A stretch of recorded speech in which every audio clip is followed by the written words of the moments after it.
Olá, tudo bem? Estamos começando mais um ADMcast, o podcast que te mostra que a administração está em tudo, principalmente em um ano tão especial, o ano do Jubileu de Diamante, ano que se completa há 60 anos da administração profissional no Brasil.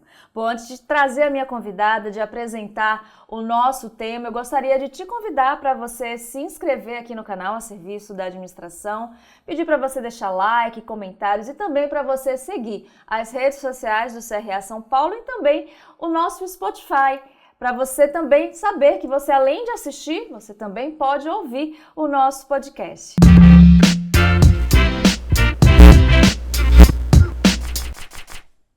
Bom, hoje o nosso tema é Mães Empreendedoras Atípicas. E para esse bate-papo eu tenho o prazer em receber a doutora em Ciências de Comunicação pela USP e fundadora do Mundo Imperfeito Consultoria de Diversidade e Inclusão, Patrícia Salvatore. Tudo bem, Patrícia? Seja muito bem-vinda. Olá, Maria, tudo bom? Prazer estar aqui. Prazer todo nosso. E vamos já iniciar, o programa pedindo para você explicar para a gente, de uma forma geral, como a gente entende esse conceito, esse termo, mães empreendedoras atípicas, esse tema que a gente trouxe para aqui para o nosso podcast por considerar tão importante, mas também tão delicado, Gostaria que você explicasse um pouquinho mais para a gente. Tá, joia. Bom, mãe atípica ou maternidade atípica é um termo muito abrangente. Ele pode ser utilizado para qualquer tipo de maternidade que foge ao padrão, ao habitual. Então, mãe de crianças interraciais, de famílias interraciais, mães de crianças ou pessoas adotadas, mães de pessoas com deficiência, mães que tenham deficiência. É um termo guarda-chuva.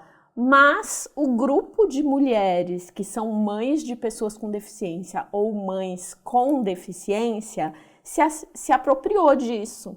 Então, hoje em dia, todo mundo conhece maternidade atípica como uma expressão que remete a essas mulheres. E eu acho que também é importante, gente, ressaltar que muitas dessas mães atípicas que são empreendedoras, elas acabam derivando, para esse setor da economia, o empreendedorismo, por precisar abdicar, de carreiras ditas formais em empresas, corporações, para adquirir maior flexibilidade de horário, para conseguir também acompanhar não só no cuidado com o próximo, com o filho, com o familiar, mas também com o próprio cuidado, o autocuidado.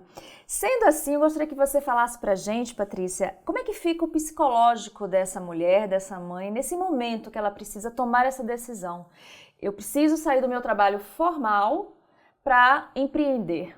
Bom, então eu vou voltar um passinho nessa conversa para aquilo que você coloca na sua frase, porque eu fiz meu doutorado focado no ativismo para pessoas com deficiência.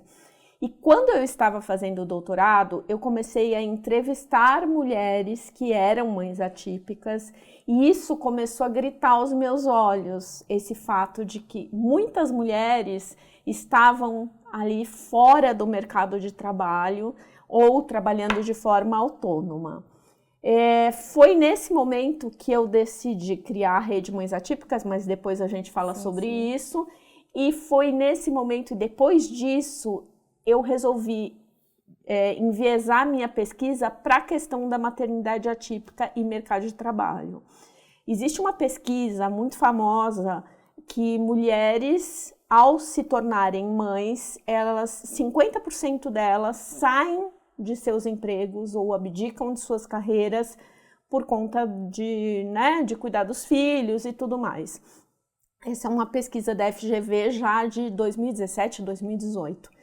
E em 2023 eu resolvi fazer o recorte dessa pesquisa para mães atípicas. E este número não é surpresa para ninguém, é de 70%. Nossa. Então, essa pesquisa revelou que 70% das mulheres têm suas carreiras interrompidas a partir do nascimento ou do diagnóstico de seus filhos, porque às vezes o diagnóstico vem posteriormente.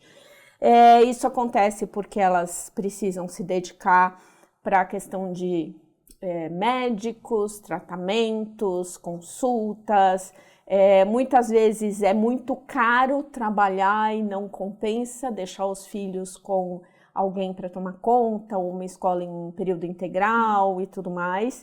E às vezes as próprias famílias fazem pressão sobre isso.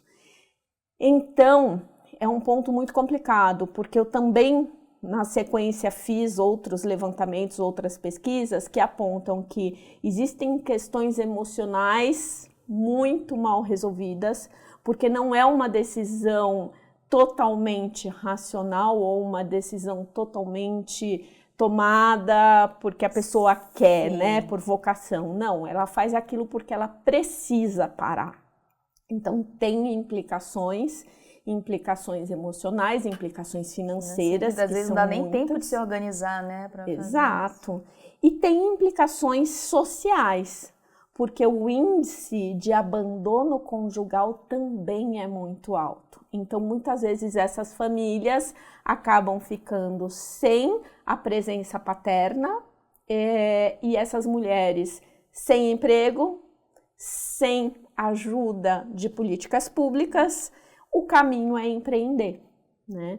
Então, o empreendedorismo ele surge como um empreendedorismo de necessidade, que é uma decisão, muitas vezes, sem muito pensar, sem muito elaborar. Não é aquela escolha do tipo, vou fazer um plano de negócios, vou me preparar, é o meu talento. Não, é uma decisão. Eu preciso pagar as contas, eu preciso alimentar minha família.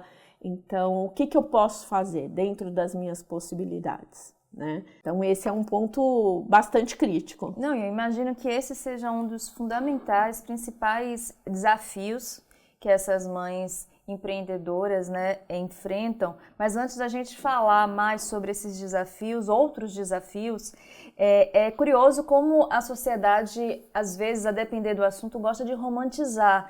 O empreendedor, falamos de uma forma geral, o empreendedor dá conta de tudo, né, se vira nos 30. E isso, quando a gente faz esse recorte para as mães atípicas, eu imagino que seja tudo, né, muito aflorado, muito aumentado. Aí vem a minha pergunta, Patrícia.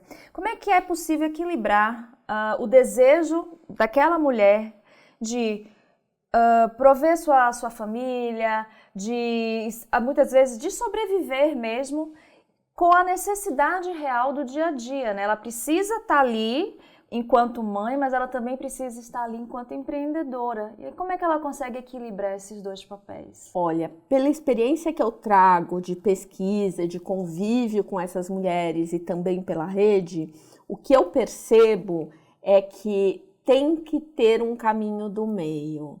Por quê? Porque essas mulheres ficam tão desgastadas com a avalanche de responsabilidades domésticas e de cuidados que elas acabam desfocando da questão do empreendedorismo. Então, elas precisam de alguma maneira, e aí tem uma série de questões que precisam ser levadas adiante, porque não é uma decisão individual. A solução não passa por cada uma delas, né? Precisa de uma solução mais complexa e de uma solução que dê apoio realmente para elas.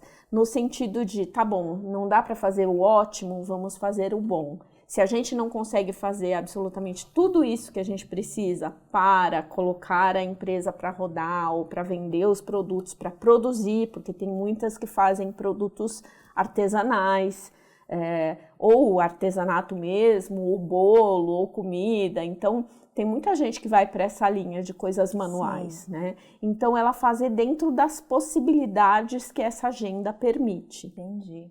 E eu imagino também que nesse processo de início, né, dessa vida de empreendedora, as mulheres, elas acabam também, às vezes, tendo que perder ou reconstruir a sua própria identidade, né?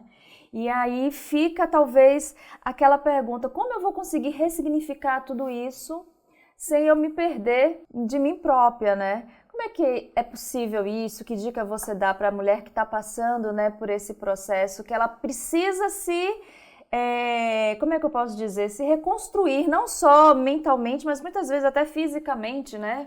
Mães que nunca trabalharam, que precisam entrar no mercado do empreendedorismo, né? Precisam ter uma postura mais... A gente sabe que, infelizmente, o machismo acaba exigindo, né? Ainda tem essa questão, né? Também. Bom, esse é um ponto interessante, né? Porque a gente costuma dizer que na maternidade atípica, em primeiro lugar estão os filhos com deficiência, claro, né? Tem a família como um todo, então se tem marido, companheiro ou a família estendida e tudo mais. O trabalho, qualquer outro assunto da vida da pessoa, e em último lugar ela própria, né? Então este é um ponto que eu venho trabalhando pela rede Mães Atípicas no sentido de ajudar essas mulheres a entenderem que autocuidado faz parte da sobrevivência, né? Que autocuidado não é somente ir lá passar um creminho, aliás, tá longe disso, mas que autocuidado é ter um tempo para si, é ter um tempo para respirar, para manter a cabeça fora da água, né? Para cuidar de si, e que isso faz parte, tá tudo bem. Então, é importante resgatar esse aspecto de vínculo com si própria, né? A gente trabalha bastante isso, porque esse é um ponto complexo, é um ponto muito difícil. E também manter a trajetória anterior, né, desse ponto, esse novo ponto de partida, né, Patrícia? Existem mulheres que conseguem, dentro da área de atuação, buscar um caminho no empreendedorismo que seja ligado, por exemplo, a uma formação. Então, existem mulheres que fazem parte da rede, ou que eu conheço, que são mães atípicas empreendedoras, que volta e meia acabam buscando essa solução, né? Não vai ser uma carreira tão, digamos, tão grande, tão bem-sucedida, se bem que eu não gosto muito dessa palavra, porque parece que ela vai ter menos, mas muitas vezes ela tem muito mais equilíbrio, né? E conseguem. Agora, realmente, tem gente que abre mão e não chega nem a poder fazer um curso superior, não chega nem a exercer aquilo que ela fez na faculdade, no mestrado, no doutorado. Então, ela realmente abre mão de tudo e aí acaba indo para um outro percurso. Então, tem que trabalhar essas questões emocionais, né? Porque é um ponto muito sério a se considerar para cada uma delas. Com certeza. Bom, a gente está falando aqui das grandes dificuldades, né, pessoais que essas mães têm para colocar seus trabalhos em dia, seu empreendedorismo em dia. Agora, no dia a dia mesmo, para tirar do papel, quais são as principais dificuldades que elas têm para fazer com que o negócio, realmente aquela ideia, saia do papel, se torne, né, um caminho aí próspero? Bom, dinheiro, o primeiro grande ponto, porque por ser um empreendedorismo de necessidade, ela não tem um aporte para iniciar um grande negócio, claro. O segundo ponto, disponibilidade de tempo. Então, conseguir dividir o tempo dentro de casa e falar, vou passar X horas do meu dia cuidando do meu negócio, ou planejando, ou produzindo, ou prospectando clientes. No momento em que você tem um filho, uma filha com deficiência, às vezes você não tem essa flexibilidade, mas muitas vezes também falta essa ideia de preciso me organizar, preciso separar um tempo, deixar a responsabilidade com outras pessoas da família, ou às vezes vale a pena investir numa rede de apoio paga para eu cuidar de outras questões relacionadas ao meu negócio. Então, eu acho que esse é um ponto crucial que eu percebo, que eu identifico, né? E muitas vezes é a solidão. Não saber se está no caminho certo. Sim. Não ter rede de apoio no sentido de eu faço o que eu faço sozinha. E aí? Estou fazendo certo? Estou cobrando direito? Né? Então, esse é um outro ponto muito forte também, bem prático mesmo. Sim. Talvez se houvessem mais políticas públicas voltadas para esse perfil de empreendedorismo talvez fosse uma maneira de melhorar a condição de vida dessas mulheres? Sim, com certeza, com certeza. Por quê? Porque a questão de empréstimos, né, é muito difícil para uma mulher sem renda, com uma ideia na cabeça, conseguir um empréstimo para dar início. Às vezes mãe solo também, mãe né? solo. Então, falta política pública de todos os tipos nesse sentido, né? Acho que esse é um ponto que acaba ficando muito invisibilizado. Assim como a deficiência, a maternidade atípica, ela é invisibilizada. Por isso que eu falo tanto, porque é uma forma de mostrar para a sociedade que nós existimos, né? Exatamente. Eu trouxe aqui um dado que eu acho que eu até já mencionei aqui, Patrícia, no nosso programa, falando sobre a participação feminina no empreendedorismo, né, brasileiro. E, de acordo com o Sebrae, aproximadamente 48% dos empreendimentos brasileiros são liderados por mulheres. Então, a gente pode, inclusive, considerar que esse movimento das mulheres à frente dos seus próprios negócios, além de ser uma questão de empoderamento, é muitas vezes uma questão de sobrevivência, né? As mulheres estão ali dizendo, não, eu quero seguir o meu caminho, do meu jeito, da maneira como eu quero, e a única forma que eu encontro é abrindo o meu próprio negócio. Mas a gente acabou de falar que existem várias barreiras, e aí eu vou aproveitar, Patrícia, aqui e pedir para você deixar uma dica, Patrícia, de uma forma geral, para a mulher que está nos assistindo, seja ela mãe atípica ou não, e que está nesse momento do pulo do gato, né? Estou querendo abrir o meu negócio, mas não sei bem como é que eu faço, onde eu começo. O que você falaria para essa mulher? A primeira coisa que eu falaria é rodeie-se de pessoas e de instituições que podem te ajudar. A ideia é, sozinhas, nós vamos muito mais lentamente e menos longe. A ideia basicamente é essa. A gente tem algumas instâncias aqui no Brasil que podem contribuir muito nesse processo. A Rede Mulher Empreendedora, aqui em São Paulo tem a Casa Bitumami, tem inúmeras iniciativas de empresas, de instituições e institutos que apoiam o empreendedorismo feminino e apoiam o empreendedorismo materno. Então, é muito importante, porque isso ajuda a dar uma noção de negócio, que muitas vezes as mulheres não têm, né? E ajuda também com a parte emocional, de tirar aquele peso da solidão. Então, procure sua turma. Basicamente é essa mensagem, sabe? Muito bom, muito bom. Porque a gente realmente precisa de suporte, a gente precisa de apoio.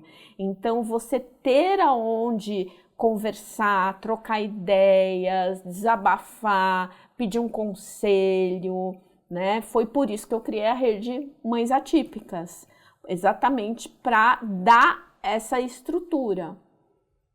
A Rede Mães Atípicas, ela surgiu a partir do meu doutorado, né, na percepção que eu te falei de muitas mulheres, e eu criei na época um perfil no Facebook, porque na época era o que a gente mais usava, em 2019, ainda tinha um público fiel lá, para divulgar o trabalho de mães atípicas. Na verdade, começou assim, uma plataforma para divulgar, era só isso. E depois, eu passei um tempo fora do Brasil, voltei. Nesse período eu atuava só como professora universitária e pesquisadora. Quando eu voltei para o Brasil em 2022, eu me tornei uma empreendedora. E foi quando eu percebi, opa, acho que a rede precisa ir além. E aí eu transformei a rede, comecei a direcionar a rede para o que ela é hoje, que é realmente uma rede para que as mulheres possam aprender ali. Então, já fizemos algumas capacitações básicas do tipo como vender seus produtos e serviços no Instagram, porque tem muita gente que não sabe, educação financeira, precificação, essas coisas básicas. Essas coisas básicas, né? Até acolhimento mesmo para a questão de você não estar sozinha, né? Então a rede começou a ter esse propósito. O que acontece? Falei agora há pouco para você, não é uma questão individual, é uma questão social. Então, ao longo desse último ano, eu fui entendendo que eu posso dar todo esse suporte para as mulheres, mas que existe uma sociedade enorme aqui por fora que não nos vê. É isso que eu queria te perguntar. Quando a gente traz a sociedade para essa conversa, qual é a participação dela? Então, e aí eu comecei a articular um outro lado da rede, que é levar essas mulheres para fora, para o mundo. É falar sobre isso dentro das empresas. Por quê? Porque as empresas não tomam conhecimento da existência de mães atípicas. É muito raro. As pessoas têm, é aquilo que você falou, uma romantização muito grande. Ai, fulana é tão esforçada, tão dedicada, é uma guerreira. Eu detesto essa expressão guerreira. É horrível, é pavorosa. E, na verdade, o que acontece? Normalmente as mulheres são demitidas porque as empresas acham que essa mulher não vai dar conta, né? E o assunto fica apagado. Então, o que eu tenho feito? Eu tenho levado para as empresas esse assunto na ótica do, primeiro, vamos falar sobre isso, venham conhecer, vamos letrar. Segundo, gerar oportunidades, colocar mães atípicas na cadeia produtiva. Então, incentivar que as empresas que buscam por responsabilidade social, que buscam por ESG, que buscam por seguir os ODSs, que elas coloquem mães atípicas na cadeia produtiva como fornecedoras. E também que elas possam trabalhar para manter essas mulheres enquanto funcionárias, para que elas não tenham que sair das empresas. E como é que está sendo essa recepção nas empresas? Você está percebendo um movimento genuíno, de fato, para acolher?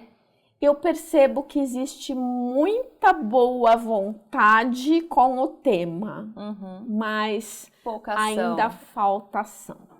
A verdade é essa. Por quê? Fala pra gente. O que você acha que está faltando para essas empresas arregaçarem as mangas e incluir, né, essas mulheres nos seus quadros profissionais, como você falou, trazê-las como fornecedoras? Eu acho que falta uma percepção de ganho. Não é caridade, né? Quando eu falo de colocar mães atípicas como funcionárias ou na cadeia produtiva, eu estou falando de algo que vai trazer vantagem para todo mundo.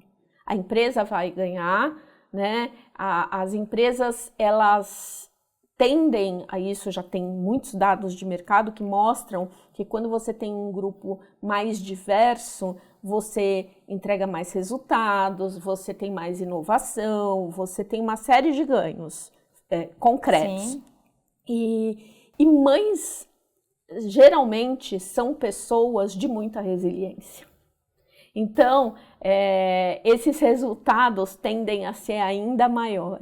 Então, tem que ser, o convencimento tem que ser por esse lado, né? Não é simplesmente você estar fazendo caridade, sejam bonzinhos com as mães, porque não é essa a proposta. A proposta é que todo mundo vai ganhar junto e a empresa vai, além de tudo, melhorar questões como reputação, como soft skills, como uma série de outros atributos, né? Com certeza. Bom, Patrícia, é muito importante a gente falar isso sobre essa participação também das organizações, porque, querendo ou não, a gente vive em sociedade, então a gente tem que levar a diversidade para todos os âmbitos e trazer as mães atípicas para o mercado de trabalho. Como você falou, não é fazer caridade, é inclusão, né?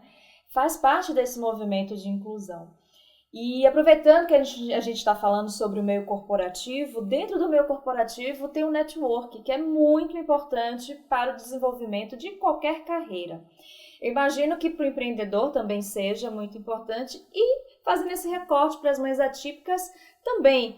Que dica você deixa para as mães que precisam fazer esse network, que não sabe por onde começar, que muitas vezes nunca saíram de casa, né, para trabalhar, que tem aquele ambiente ali familiar, de amigos. Como é que começa isso? Bom, um dos pontos mais vantajosos que a gente tem hoje em dia é a tecnologia. né? Então, a gente tem acesso a pessoas e a lugares, a possibilidades que 20, 30 anos atrás seria impossível. O que eu sugiro? Que essas mulheres busquem formar suas redes de modo virtual, caso elas não tenham como sair, porque, claro, é aquela história, a gente tem que ver e ser vista, então a gente tem que estar nos eventos, a gente tem que estar nos lugares, né? Tudo aquilo que a gente sabe quando a gente fala de networking, mas se a gente conseguir fazer parte de fóruns, de debates, de grupos. E aí eu tô falando desde mulheres que são, como eu, consultoras ou advogadas ou outras profissões liberais e tudo mais, como eu tô falando também de artesãs. Existem grupos de artesãs nas redes sociais. Então participar desses grupos, trocar contatos, mesmo que virtualmente. Muitas coisas são informadas ou são trocadas ali pelas redes. Sim. Fazer esse networking é totalmente possível dentro de casa. Faz um LinkedIn básico inicialmente, né, para você estar ali na rede. Exatamente. Né? Tem vários tutoriais, né, no YouTube que ensina a fazer perfis atrativos. Importante isso. As pessoas acham que LinkedIn é uma plataforma de currículos e, na verdade, não é. É uma rede social corporativa. Exatamente. Então, existem muitas coisas. Hoje em dia está em alta no LinkedIn as newsletters, né? Então, vai lá, cria uma newsletter, começa a produzir artigos sobre o teu tema de referência. Pode ser que no começo 5 pessoas leiam. Depois 10, 20, você está falando para 20 pessoas. Sim. Imagina uma sala com 50 pessoas te ouvindo. Só 50 pessoas viram. Tá tudo bem. Já é alguma coisa. Sim. Porque você vai plantando sementinhas e vai se construindo como autoridade naquele tema. Então, a ideia é que você consiga, por meio da tecnologia, das redes sociais, das possibilidades que a gente tem aí, que são inúmeras dentro do campo de atuação de cada mulher, conseguir ir conquistando esse espaço. Agora, se junto com isso ela consegue participar de eventos, ela consegue construir uma rede presencial, é melhor, né? Com certeza. Porque aí a coisa é diferente, participa de um evento, conhece uma pessoa, surgem oportunidades, então, lógico, isso é muito importante. E tentar procurar as nossas tribos, como eu já falei. Então, se juntar a outras mulheres empreendedoras, a outras mães atípicas, sim, promover isso no grupo do condomínio do prédio onde mora, né? Então, são coisas que a gente vai buscando alternativas. Sim. Uma coisa muito forte é que diz que a população brasileira é muito criativa, e é mesmo. Então, vamos usar essa criatividade em nosso favor. Com certeza, com certeza. Inspirar e se inspirar também, né? Em outras histórias, fazer da nossa história inspiração e inspirar outras pessoas. Isso. Bom, Patrícia, você é doutora em Ciências da Comunicação, como eu apresentei no início pela USP, trabalhou na área de RP em várias corporações e hoje dedica a promoção da inclusão e diversidade nas organizações, né? Fazendo um trabalho que você antecipou aqui pra gente. Como é que foi esse início? Você já me falou que foi através do seu doutorado, que aí pesquisando, conversando com pessoas, você, né, viesou esse estudo, mas quando a gente coloca assim, a Patrícia Pessoa, né, como é que foi o seu encontro assim, com esse tema? Em que momento você disse, nossa, eu achei o meu propósito? Estou utilizando essa palavra até, né, sem te perguntar antes. É um propósito de vida isso que você faz hoje? Com certeza, é um propósito de vida. Esse propósito começou há 20 anos. Amanhã completa 20 anos. Foi quando minha filha nasceu. Eu tenho uma filha, Larissa. Larissa é uma pessoa com deficiência, ela tem uma síndrome rara, daquelas que eu nunca tinha ouvido falar antes dela nascer. Quando ela nasceu, eu pesquisei, eu falei, gente, o que é isso? Sabe, aqueles negócios que você fala... do que a gente está falando, né? E eu percebi o seguinte, aqui no Brasil praticamente não se falava sobre esse assunto, mas no exterior tinha muita coisa, tinha a Associação Norte-Americana, tinha a Associação Internacional, que era europeia e tudo mais, e eu peguei esses dados e comecei a trazer, eu traduzia e eu comecei a divulgar isso. Eu criei uma página no Facebook e eu comecei a divulgar isso. E claro, aquele meu objetivo inicial era de fazer com que as pessoas próximas a mim conhecessem sobre o assunto e não tivesse tanta desinformação. Só que eu comecei a fazer contatos com famílias, eu comecei a ver que a articulação era muito mais complexa do que falar da síndrome de Prader-Willi. E aí eu fui me tornando o que a gente chama de ativista pela causa, né? Então, a partir daí, quando eu fiz a migração do mundo corporativo para o mundo acadêmico em 2013, logo depois disso eu pensei, poxa, mas faz sentido eu continuar pesquisando só sobre questões do mundo corporativo? Não. Então eu direcionei o meu doutorado para a temática do ativismo e cidadania para pessoas com deficiência. E aí, a partir do doutorado, que eu fui buscando esses outros recortes de pesquisas voltados para a maternidade atípica, para a deficiência, para a vida adulta, que agora é um outro tema importante, né? Porque todo mundo fala sobre crianças com deficiência, mas ninguém lembra que essas crianças se tornam adultas, né? Então, esse é um ponto que eu tenho também feito algumas pesquisas. E aquilo que eu disse, tá, ok, eu entendo o mundo da diversidade na ótica da deficiência, mas como é que o mundo entende essa ótica? Então, eu fui atrás para conectar esses dois universos e foi quando eu me tornei consultora de diversidade para empresas, para organizações, para trabalhar com o meu repertório corporativo de mais de 20 anos, falando sobre comunicação inclusiva, sobre liderança inclusiva, sobre a presença de grupos minorizados dentro das organizações, né? Por quê? Porque é a única forma da gente realmente promover tudo isso.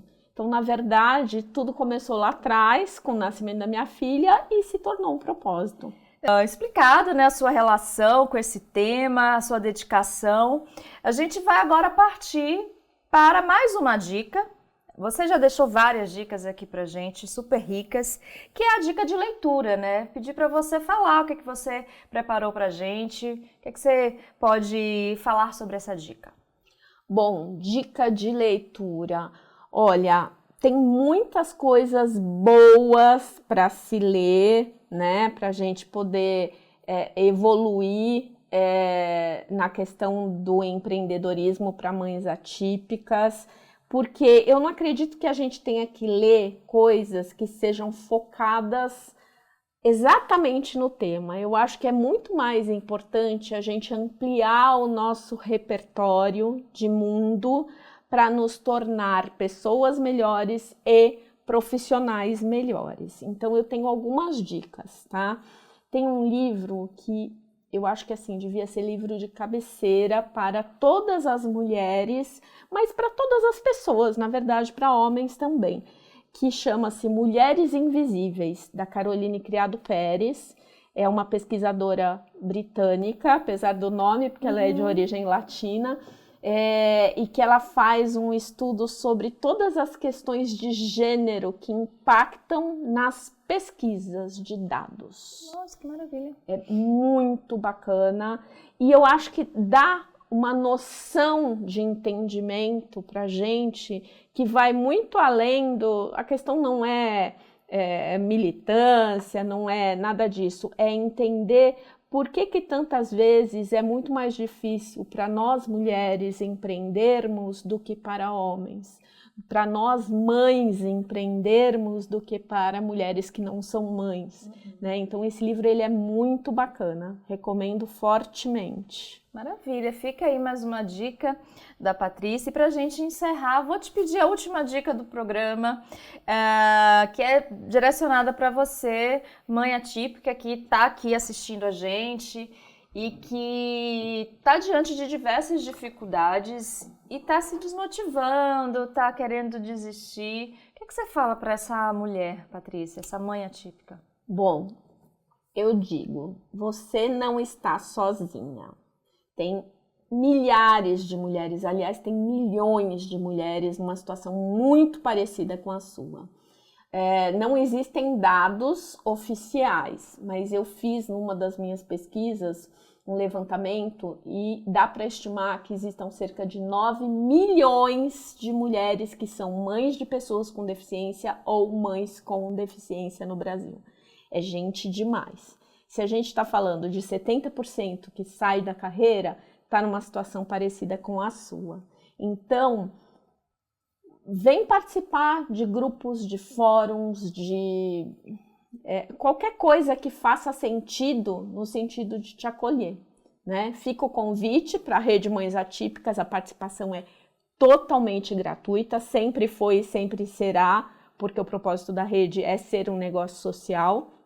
E se a gente tiver que ganhar dinheiro, vai ser do outro lado, sim, né? Então, a ideia é que seja um lugar de acolhimento, de capacitação, de apoio, mas existem outras formas de buscar esse acolhimento em outros fóruns que não são focados na maternidade atípica. Podem ser focados na maternidade, podem ser focados no empreendedorismo feminino, né? Ou mesmo outras instâncias que podem dar esse apoio. Agora, claro, quando é algo que é dirigido para mães atípicas, a pessoa se identifica mais. Então, fica o convite. Maravilha, maravilha seu recado, muito bom. E também vou te perguntar agora, Patrícia, além da rede, né, as pessoas que querem te acompanhar nas redes sociais, onde é que dá um endereço pra gente? Bom, meu Instagram é mundoim.perfeito. É imperfeito, é IM, sim, tá? Ponto perfeito. Porque é o nome da minha consultoria, na verdade. O meu LinkedIn tá como Patrícia Salvatore, né? Tem a do Mundo Imperfeito também, mas onde eu mais produzo conteúdo, inclusive eu tenho uma newsletter lá chamada Diversidade Sem Desculpas, que eu falo sobre várias questões relacionadas à diversidade no LinkedIn. Então são as redes que eu mais participo, que eu mais Maravilha. estou. Mais uma vez, muito obrigada por você estar aqui com a gente e também muito obrigada a você que ficou conosco em mais uma edição aqui do ADM Cash. É um prazer receber você aqui. Eu sou Maria Rita Werneck e quero muitíssimo te encontrar aqui no nosso próximo episódio. Mas antes de eu me despedir, eu quero te convidar, né, para você se inscrever no canal, se você ainda não for inscrito ou inscrita, deixar seu like, seus comentários, escrevam aqui quais outros assuntos vocês gostariam de ver, convidados. Participa, né, do nosso programa, porque esse programa é feito diretamente para vocês, tá bom? Espero vocês no próximo ADM Cash e mais uma vez, siga as redes sociais do CRA São Paulo e também nos siga no Spotify. Tchau, tchau!